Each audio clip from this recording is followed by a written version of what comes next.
Good evening. Thank you for joining us for our regular scheduled council meeting. It's Tuesday, November 18th at 7 p.m. Ms. Clark, if you'll call the roll. Charlie Davidson, Here. George Glover, Linda Westhaver, Charles Schwenke, Here. Terry Osborne, Here. Troy Hill, Brandy Bailey, Here. Jim Schrader. Here. Mr. Mayor, you have a quorum. And thank you. Pastor Farrell will lead our invocation, and Councilman Davidson will lead our pledge. Thank you. Yes, sir.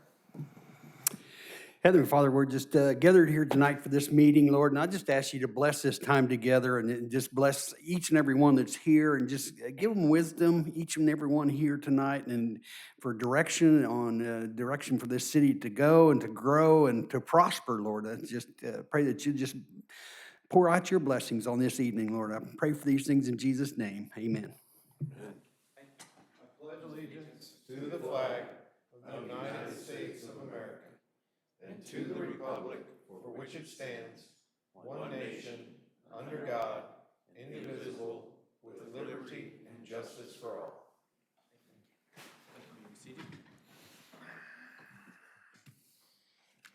Okay, first up, we have approval of the agenda.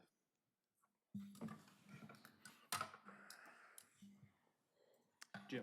I move that we approve the agenda as presented. Charlie. Second. Okay, motion by Jim, second by Charlie to approve the agenda. All in favor? Aye. All opposed? Motion passes 5-0.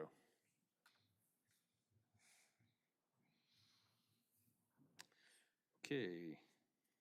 We have no awards and presentations tonight. Nobody has signed up for public forum. Staff reports? No, sir. Nothing tonight. Okay, we're on to the consent agenda.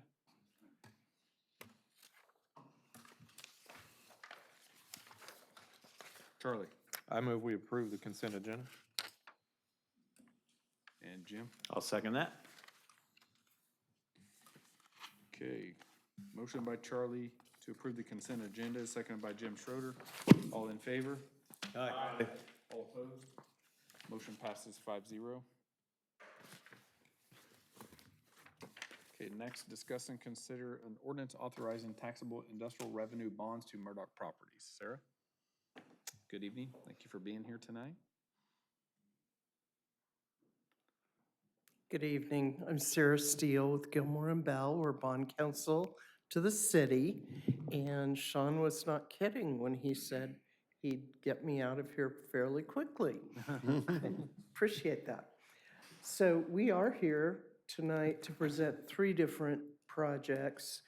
Their final action that's needed by the city council on these bond issues. The first is a $6 million industrial revenue bond for Murdoch Properties.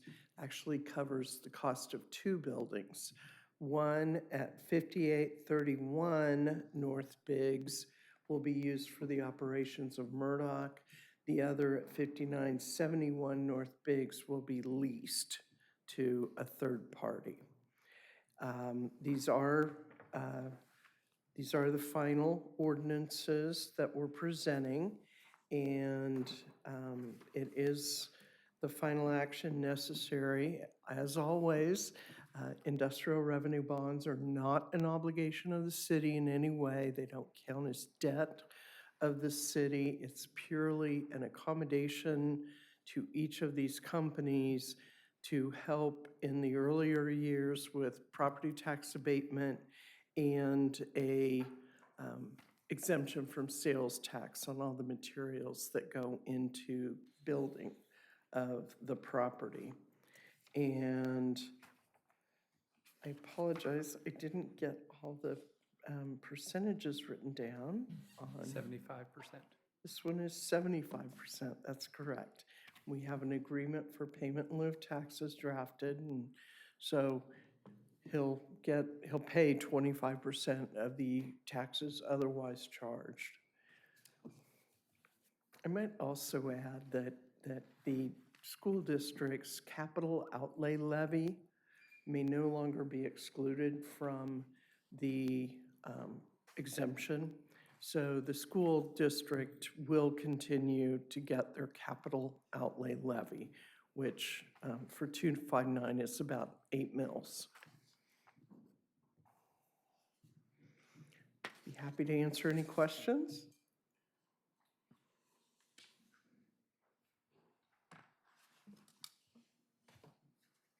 Jim? Sarah, you answered my questions in your summary, so I didn't have any additional Well, I ones. was looking at you when I asked that question.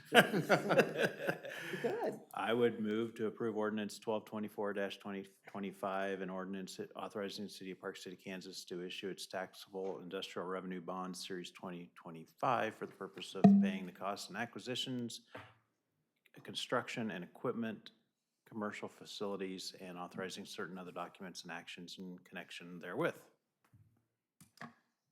Thank you, Jim. Terry? Second. Okay, council, any other questions? All right, seeing none, this will be a roll call vote. Ms. Clerk? Charlie Davidson, Aye. Charles Schwenke, Aye. Brandy Bailey, Aye. Terry Osborne, Aye. Jim Schrader. Aye. Motion passes 5-0.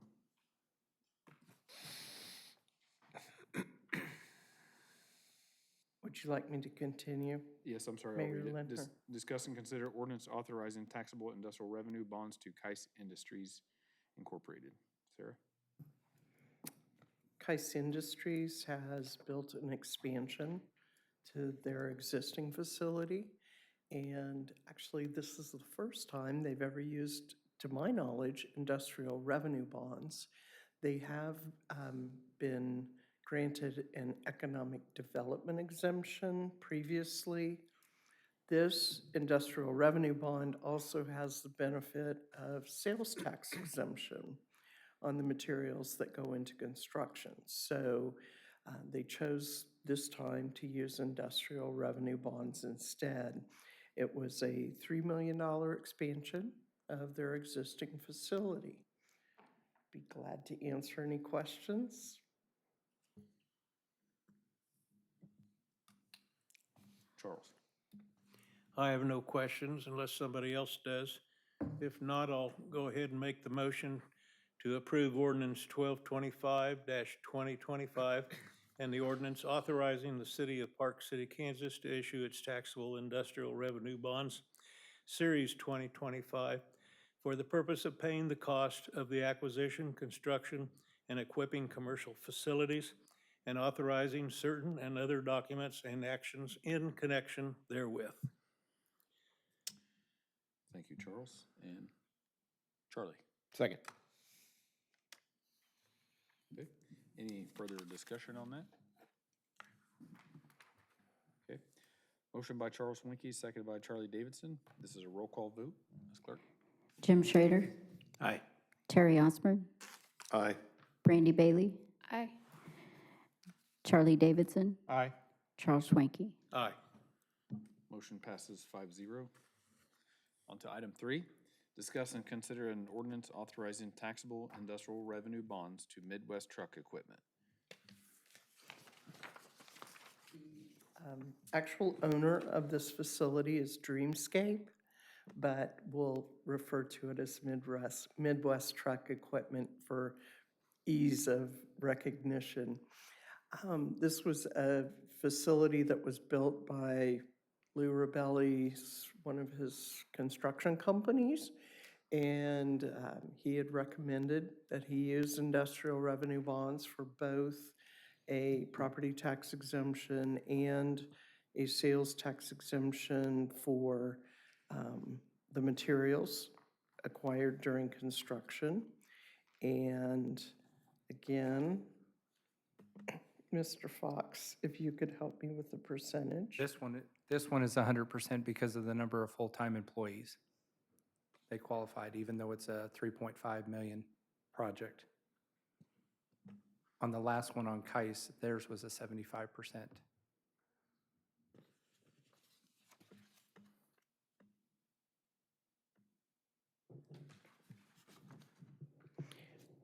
Is this a 5-year?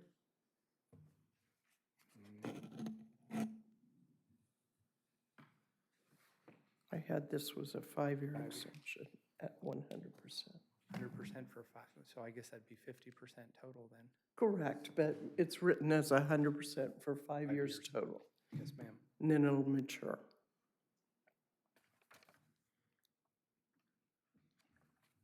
Okay.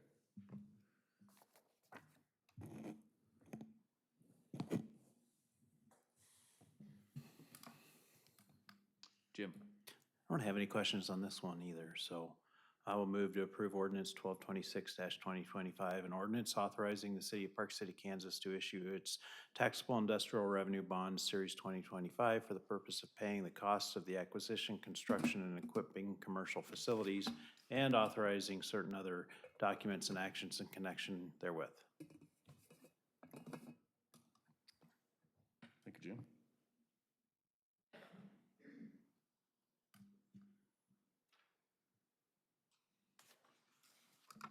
They all went blank. Brandy? Second.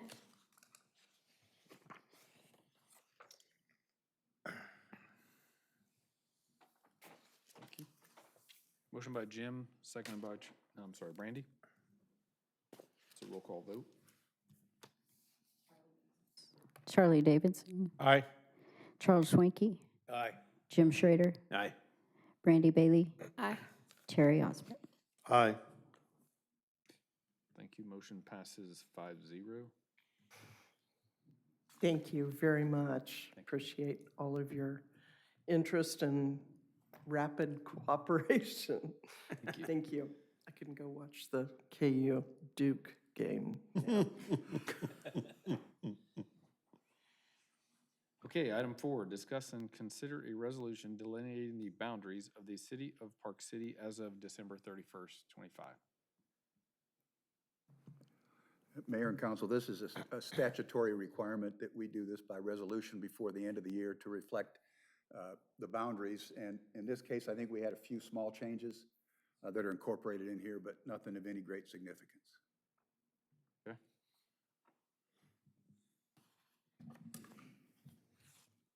Jim? Doug, just because that's an incredibly long legal description that Yes. but you have a very important one. I mean, what's the process for making sure that thing's right? Our city engineer, I'm sure he's not here, he would attest that it's absolutely correct. Okay. Is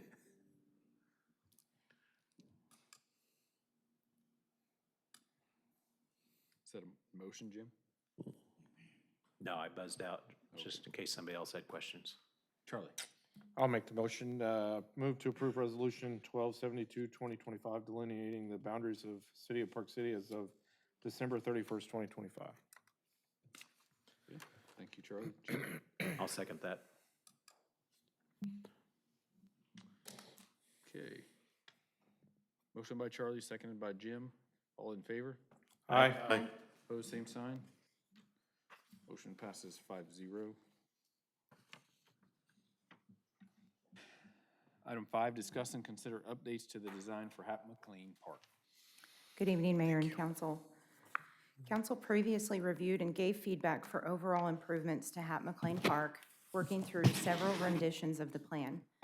Staff has taken the feedback from council and the Parks and Recreation Board to value engineer the project with Garver and is proposing this third and final rendition for consideration.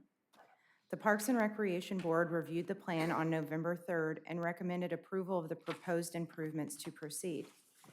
Representatives from Garver are here to give a presentation over the recent modifications to the design for Hap McLean Park.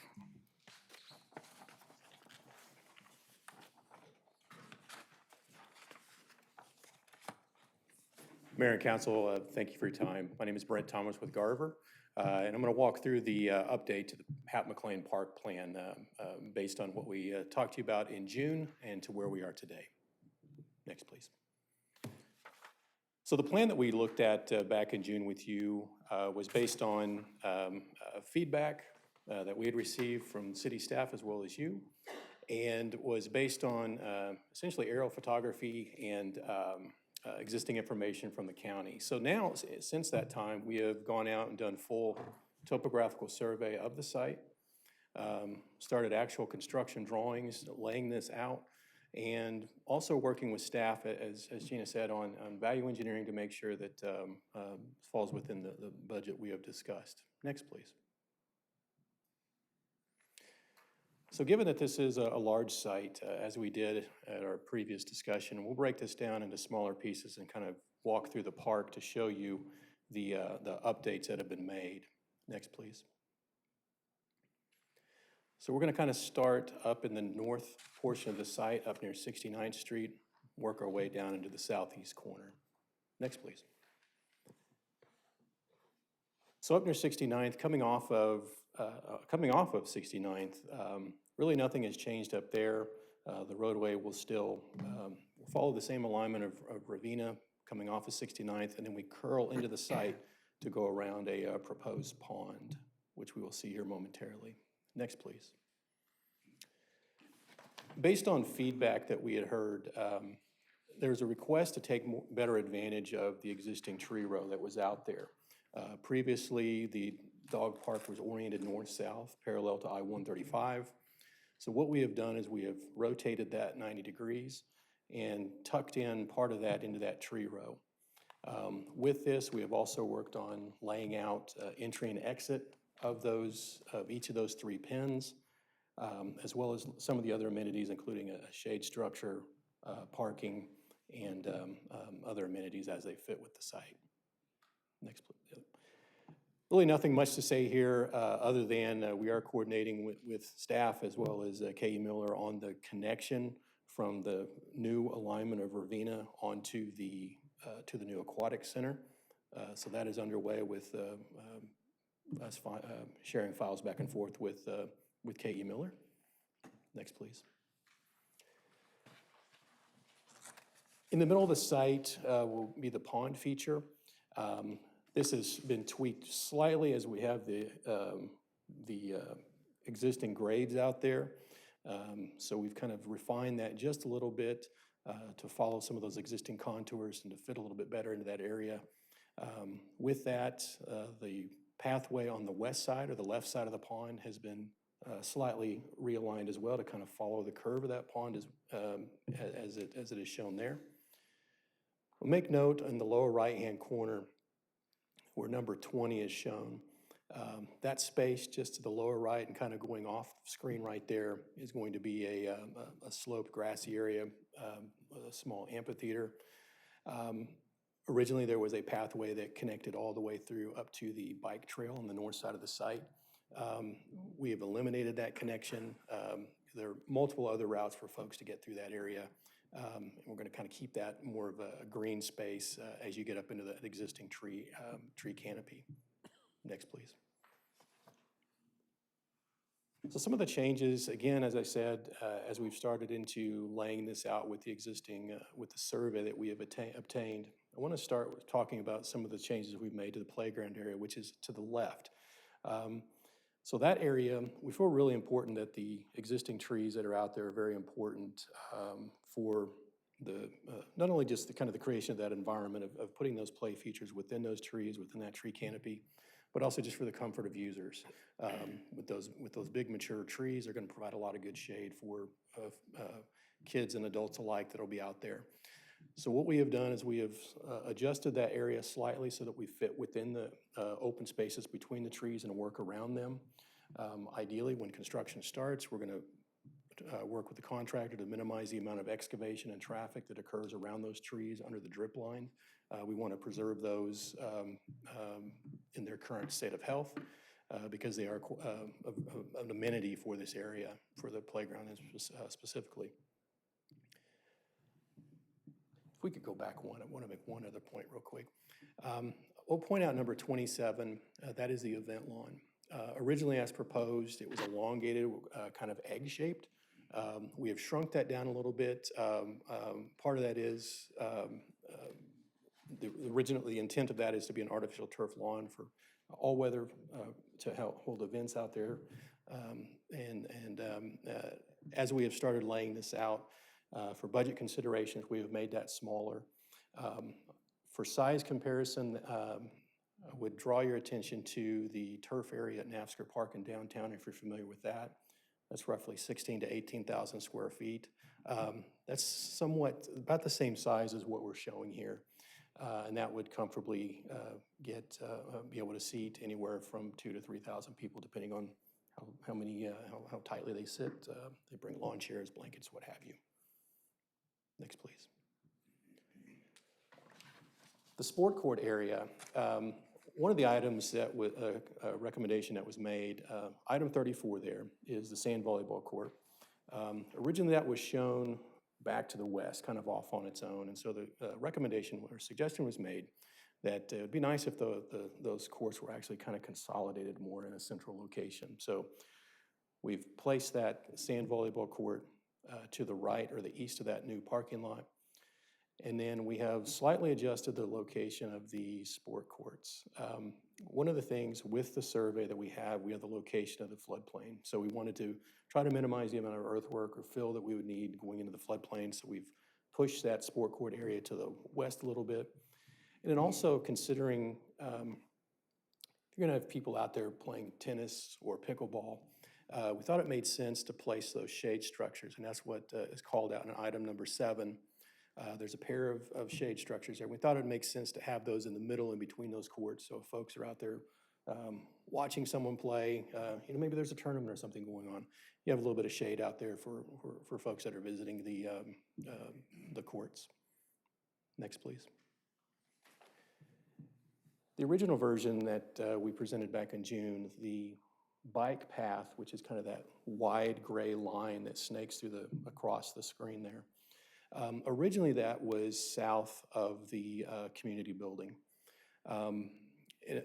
Some discussion led us to move that to the north of the community building. And part of that reason being is we wanted to avoid having conflict with folks getting out of their cars and going into and out of the community building. Thought if there were cyclists on there, pardon me, potential for somebody not looking and potentially getting hit by a cyclist going through there. So we thought it'd be better to bring those folks around to the back side or to the north side of the building.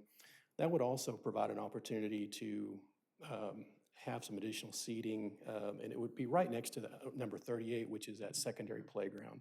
It'll be a smaller playground, roughly the same size as what's out there now, but it would have rubber safety surfacing and newer equipment over there.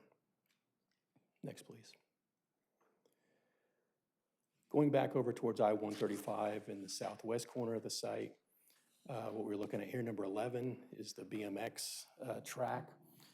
The parking lot will be improved with asphalt mat. We'll raise that up a little bit to try to avoid that from being a muddy mess when it rains. Number 10 is a small restroom building that would serve users not only there but also at the rink. And then again, we have added an additional small parking lot next to the rink as well. There's existing gravel or dirt lot there. This would improve that with asphalt. Over by the baseball fields, we've slightly reconfigured the parking lot, and this is primarily from a traffic and flow concern. Originally, those aisles, the parking aisles extended out to Ravenna. In discussion with Sean and Gina, we thought it would be best to maybe have only 2 driveways out to Ravenna, especially if you have a lot of people out there, to improve that flow. So that parking lot has been tweaked a little bit as well.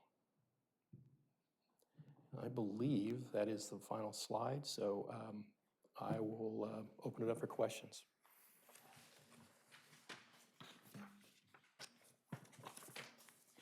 I have a question on the walking paths, this start, I guess, where you had number 38. Yes, sir. Which was right to the north of the community building. Yes, sir. That walking path just continues and goes around. What is the width of that walking path? That's going to be a 10-foot wide path. So that path will meander around the north side of the community building, across the creek there, and then it'll go back up around to the north side of the sport courts and continue around to the north of the pond. North of the pond, I should note, there will be a couple of I believe 4 on-street parking spaces. The idea would be if someone were to come out, want to go for a walk, or maybe start there and eventually, once other connections are made to trails to the east, they could park there and use that as a trailhead. Okay, so you said we shifted some of the stuff to the west a little bit because of the floodplain. Is there any kind of flood mitigation that's being done as the rest of this project? Because that, I'll tell you, like, where that ball field's at right now, that entire thing was underwater. So I'm just a little, that was probably the worst one we've seen in probably 15, 20 years, but I don't want to lose everything if that happens next year. Yeah, absolutely. So now we're to the point where with the layout where we're starting to work on the grading across the site. And so we have our hydraulics team putting together models for us. With the work that we're going to be doing, because there is floodplain out here, we have to go through a permitting process.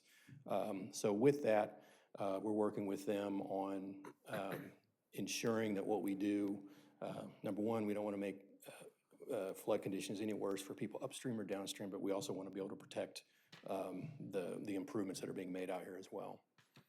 Okay, thank you. Jim? I just thought it was notable that the low water crossing goes away, and we're talking about a box culvert here now on item 35 on Zone G. Yes, sir. Thank you for mentioning that. I completely skipped past that. Yes, we are, as part of our process, we're looking at sizing of that box culvert to raise that low water crossing up so that becomes usable, as opposed to right now, if there's a decent rain, it's impassable. But that's another thing as far as the folks far smarter than me working on the hydraulic modeling. They're going to help us determine what the size of that box culvert is, elevation of that roadway, so that we can ensure that folks can still get in and out of the park. That was literally going to be my next question is, can a box culvert handle all that water, or is that a bridge discussion? And yeah, we'll learn about that, won't we? Yeah, right now we're looking at a box culvert. Bridge starts to get rather expensive, so we're looking at our options to try to keep those costs reasonable to address that concern. Okay. Harry? Just a question about the relocated disc golf course. I don't play disc golf, but I've had conversations with folks that do play disc golf there, and they love it, you know, and their concern is, you know, we like it where it's at, and how much of it's going to change and move. This looks like 100%. So, I mean, their concern is, sorry, but you guys are just going to screw it up. So, you know, that's. We've had discussions with Sean and Gina, and I believe they had approached staff about interest in working with us on laying that course out. As I told them, I've played a few times with my son. They don't want me laying this out. So we'd like to work with them collaboratively to lay this course out once the improvements are made, because, you know, they know it far better than we do, so. Yeah, that was our concern, is make sure that, you know, that folks that are well-versed in disc golf are involved. Probably the one other thing that I had was just being familiar with the park here. So if you see, for the council that's also listening to my question here, where 22 is, which is there by the playground, about the 11 o'clock position on the other side of those trees, that's where that current pickleball courts are at. And I was kind of hoping that we would be able to repurpose that into something, because you have a really nice concrete pad. I was hoping that maybe even if we were able to land the play area and put a soft surface on it or something like that. I mean, is there something we can do? Yeah, we'll definitely want to discuss that. That's a discussion that we've had in our office, because that area is, like, as you said, it's still in good shape. So that's a discussion that I need to have with Sean and Gina about repurposing that, to your point. I'm glad you brought that up, but yes, it is something that you know, it's still in good condition. That'd be nice if there'd be something that we could potentially repurpose that for. So we'll have those discussions. Thank you. Jim? The only other thing I can think to ask is, I don't see it mentioned, but restroom locations. Yes, sir.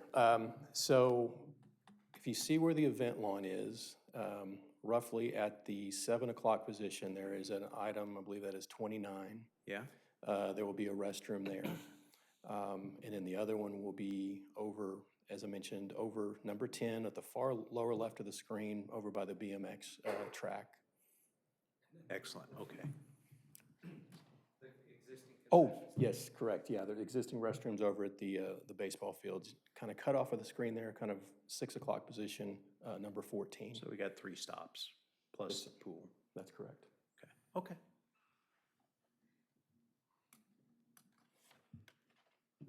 Trying to think how many porta potties are out there right now. I know there's one to the north, 3? All right, perfect, thank you. All right, any further questions? Looks great. Just need approval of the plan, or what are we wanting tonight? Yes, sir. Good, I would entertain a motion to approve the plan as presented. Jim? I would move to approve the plan as presented. Charlie? Second.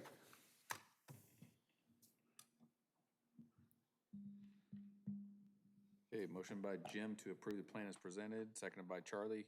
All in favor? Aye. Aye. Opposed? Motion passes 5-0. Thank you for your time. Thank you. Thank you, Brent.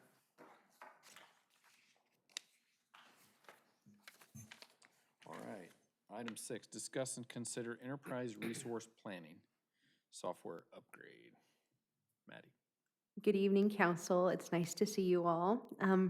Park City currently uses Encode 9, a Tyler Technologies software system for utility billing, court, finance, payroll, and planning. Encode 9 has become outdated and lacks the flexibility and functionality needed to support a growing organization focused on improving efficiency and public service.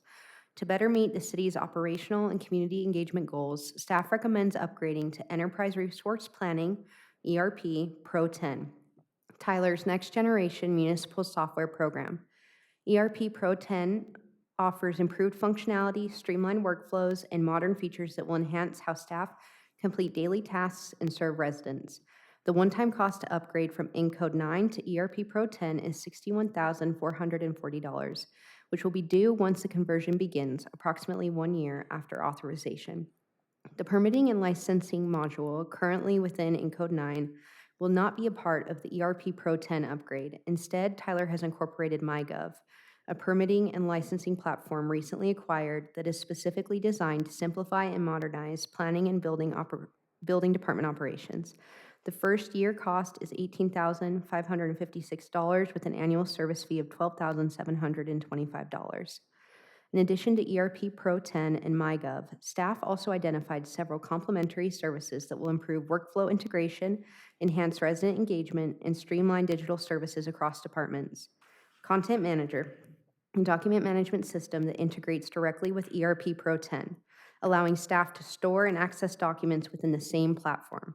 This eliminates the need to maintain separate document storage systems and will make organizing and retrieving documents much more efficient. The first year cost is $10,663 with an annual service fee of $2,733. Laserfish data conversion. Currently, staff store Encode 9 documents in Laserfish, which requires maintaining separate files for each record. As the city transitions to ERP Pro 10, Tyler will migrate and embed the relevant documents from Laserfish for the municipal court, utility billing, finance, payroll, and planning departments directly into ERP Pro 10 and MyGov. This one-time conversion costs $18,250. The MyCivic app, a customizable mobile application that connects City Hall directly to the community. This app centralizes city tools and information, allowing residents to report issues, receive real-time notifications, access news, city social media posts, map a city calendar, and make secure utility payments, all within one user-friendly platform. The app will be fully branded to reflect Park City's new flag, logo, and colors. The first year cost will be $11,844 with an annual service fee of $4,644. Tyler's online payment platform. To streamline and fully integrate online payments, staff propose adopting Tyler's online payment platform for both utility billing and the municipal court. This system allows residents to create a profile, view their current charges and payment history, and make online secure payments. Payments made via this platform will automatically apply to the customer's account, eliminating the need to manually apply online payments as is currently required of staff. The utility billing payment package, the first year will cost $3,951, which includes setting up 3 card devices with an annual service fee of $2,364. Transaction processing fees will be passed on to customers at a rate of 3.95% or a minimum $2.50 fee, with a $1.95 fee for e-check payments. Municipal court payment package, the first year will cost $1,418, which includes the cost of setting up 2 card devices. The annual service fee is $360. Transaction processing fees will be passed on to the customers at a rate of 3.95% or a minimum $2.50 fee, like the utility billing processing. Smart meter access. Integrated with ERP Pro 10 and the city's Neptune meter system, this feature will provide residents with real-time access to their water usage. They'll be able to set detection alerts and consumption history through their billing portal. This service is expected to reduce call volume to staff while empowering residents to monitor their own usage. The first year cost is $9,937 with an annual service fee of $8,497. Together, these upgrades will significantly improve the city's internal operations and overall customer experience. Both staff and residents will benefit from a more efficient and streamlined system, supporting the city's ongoing efforts to modernize its technology infrastructure in alignment with the goals outlined in the Capital Improvement Plan. In November 2021, the City Council allocated $300,000 for software system upgrades, and this project fulfills that directive. The implementation schedule. The online payment platform and smart meters implementation will occur within 60 to 90 days of signing. The MyCivic app, we expect to launch within 4 to 6 weeks of signing after the online payment portals are operational. MyGov implementation is expected within 6 to 8 months of signing. Content Manager implementation is expected within 6 to 8 months of signing. ERP Pro 10 migration is scheduled to begin approximately 1 year after authorization, and each of the modules will take 4 to 5 months to complete. The first year total cost for the ERP Pro 10 software upgrade, MyGov implementation, and complementary services, including Content Manager, MyCivic app, Smart Meter Access, Tyler Technologies online payment platform, and Laserfish data conversion, is $136,059 to be paid from the Capital Improvement Fund. The annual service and maintenance cost for these systems cost $31,323 for each future year. Transaction processing fees for utility and court payments will be passed on to customers, therefore they're not included in these totals.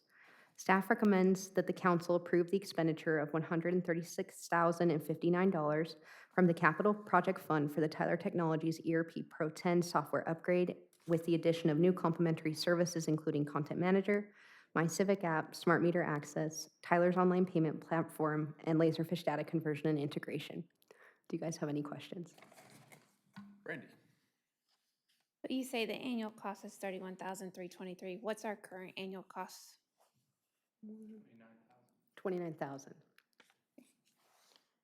And then what's our the transaction fees that are being paid by customers right now compared to what these are going to be? Same? They're the same. So no increase whatsoever. Okay. That's all I have right now. Thank you. Jim? We had allocated 300,000. Looks like we've saved significant money, but at 136,000 and change. And I sure trust the staff to tell me what kind of software you need and what fulfills the need. So it strikes me you came in well under budget, but then it's a software upgrade and there's always hidden surprises.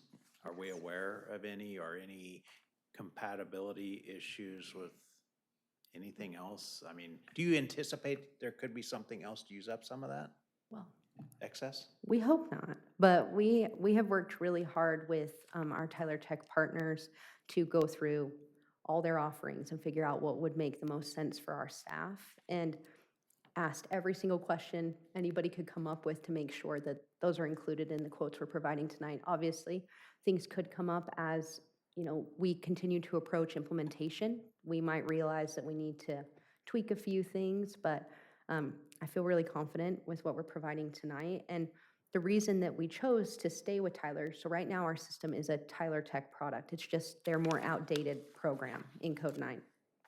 So this is the next generation. So because we're staying with the same organization, our hope is that most of the, moving over, the upgrade will be a smoother process than if we had gone elsewhere, because it's just going from one program that they run to another. But like I said, obviously, we can't guarantee everything that will come up, and I'm sure there will be a few little things along the way, but lots of time has been spent to put this together to try to make sure it encapsulates what we need moving forward. I appreciate that, how that was thought through. Thank you. Terry? I presume, since it's only software cost that we're seeing here, that this is a cloud-based solution, Yes. not an on-prem server Yes. solution? Okay, thank you. Charles? Are there other cities or communities that are using this very same Yes. software? Lots. Goddard just got under contract to upgrade. And I talked to the folks in Lindsberg. They just finished their upgrade. Mays, I believe, just finished their upgrade as well. So lots of communities in our area have it. Andover has ERP Pro 10 as well. And so we are one of many in the area. Okay, then if I understood you right, as we initiate this, we're going to do it in sections. So we're not going to try to all at one time. Yeah, it'll build up over the next year. Great, sounds good.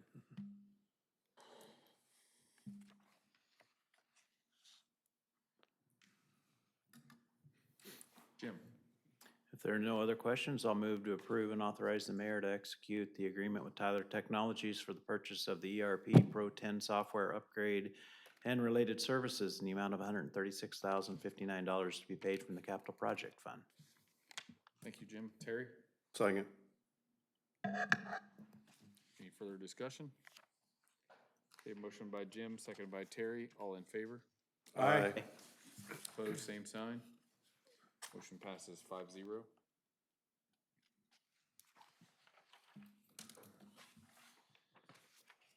Next, discuss and consider new administration center hours. Good evening, Mayor and Council. Staff recommends adjusting the City Administration Center's hours of operation to better align with customer needs and enhance overall satisfaction. Several residents and customers have indicated that the current office hours make it challenging to conduct business in person due to their work schedules. To improve accessibility, staff proposes opening 30 minutes earlier each weekday and extending office hours by 1 hour on Tuesdays. This adjustment would provide greater flexibility for residents and customers to complete transactions in person. As part of this review, staff surveyed several Sedgwick County cities and found that many offset earlier weekday openings by closing at noon on Fridays. Most have also reported an increasing shift toward online service use. Adjusting Park City's hours to match peak demand periods will help balance staff workload and direct resources where they are most effective. In addition, aligning the Friday noon closure observed by neighboring cities would allow Park City to better serve customers during the busiest times while reducing operational inefficiencies on slower days. Staff believes the schedule change will result in a positive impact for both customers and employees. I stand for any questions. Okay. Charles? One question I'd have is on Friday. I'm very certain that everybody would enjoy getting that half day off, and that would be a very big plus. My one concern that I have is in a situation like that, there's a tendency to have a lot of sick days taken on Friday morning, so that it get a full 3-day weekend. Is there any fear of that, or anything that you can do to kind of steer away from that type of situation? I don't believe we had any concerns about that, to my knowledge. If we Okay, I- did, we would need to come up with a policy Yeah, I hope to it address doesn't it. happen either. I'm just, I'm aware of another situation where they did something like that, and that was that's what they ran into, so that's why I'm asking that. Honestly, most of the people come to work sick before they miss work. Just, if they want off, just frown really big.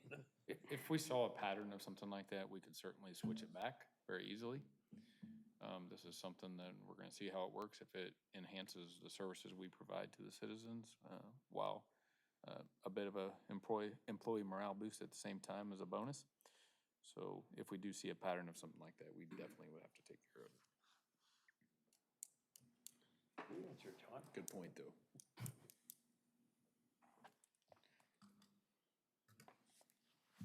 Brandy?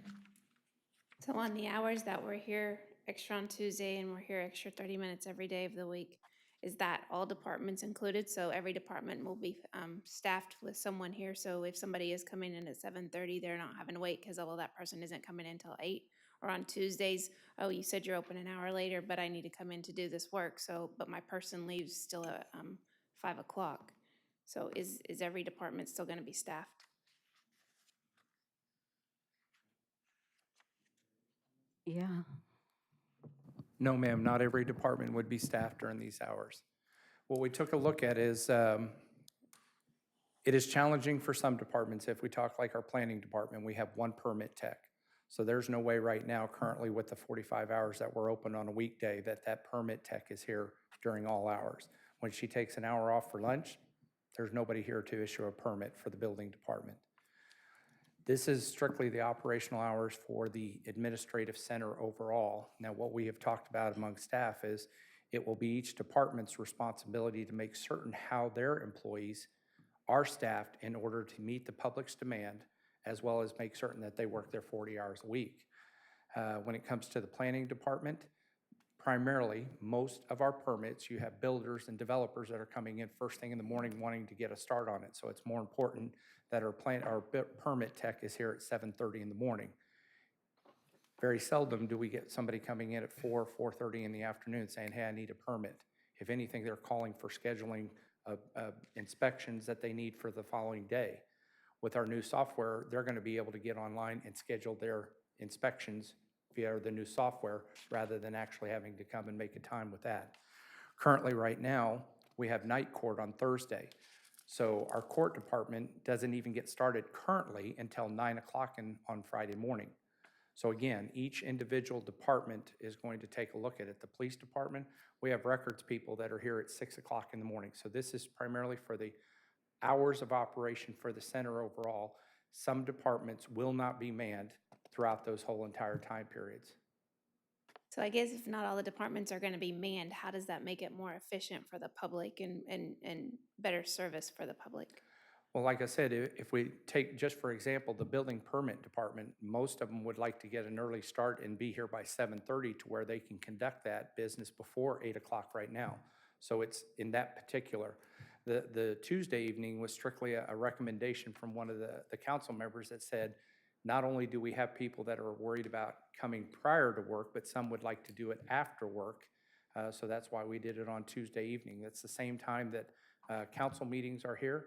So that way the employees are still here. Council members, when you come, you'll probably see that there were still some employees here at that time period. So I don't know if that answers your question or not. Okay. The other thing too is you'll see on Fridays, afternoons on Fridays, there's very little business taking place here because most of your contractors and stuff don't work that evening anyway.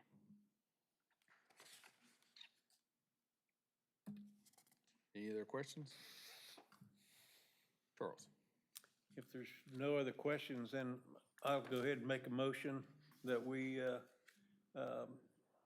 do the new center hours of operation program. Thank you. Jim? I'll second that. Okay. Any further discussion? Okay. Motion by Charles, seconded by Jim. All in favor? Aye. Aye. All opposed? Motion passes 5-0.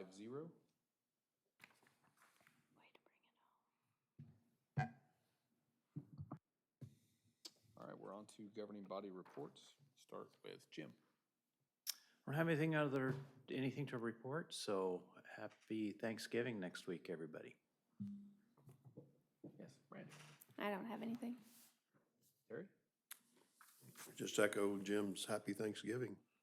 Very good. Charles? Happy Thanksgiving, and we took that tour through Gillies tonight, and all I can say is, it's a big wow. It's amazing, so I want to make sure you get that tour. It is quite impressive.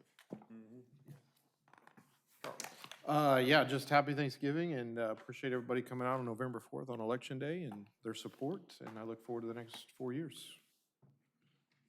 Very good. Our next meeting is December 16th. Just to remind everybody, we're off schedule a little bit this month and next due to the holidays. Just a reminder too, our tree lighting ceremony is the Saturday after Thanksgiving, so it would be the 29th.